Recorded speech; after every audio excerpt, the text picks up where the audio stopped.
Meeting with entrepreneurs was a priority for Secretary of State Mike Pompeo on his recent visits to Senegal, Angola, and Ethiopia.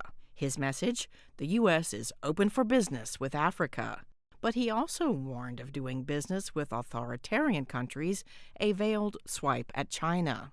They breed corruption, dependency. They don't hire the local people. They don't train. They don't lead them.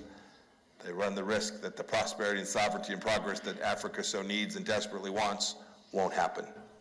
China has been the leading trading and business partner for Africa for a decade now, and the U.S. is lagging behind, experts tell VOA. Again, I think China has a longer game. It has a clearer plan for what it wants to do with its economic influence around the world, and America is consumed with a lot of its own issues at home. We're by far the largest provider of humanitarian aid to the continent. We do a lot of military engagements, joint exercises, counterterrorism operations, all of which are very welcomed by African states. So I don't want to say we don't have any influence, but China has had a strategy for decades that it has been very disciplined about pursuing and executing, and it's bearing fruit.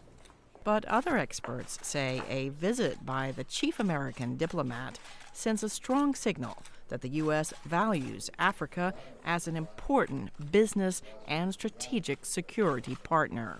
We had an American official on the continent, and it wasn't because of a health crisis or because of war or because all of the negative stereotypical stories that come out of the continent.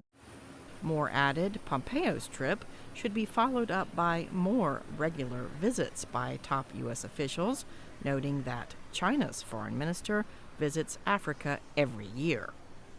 Cindy Saine, VOA News, Washington.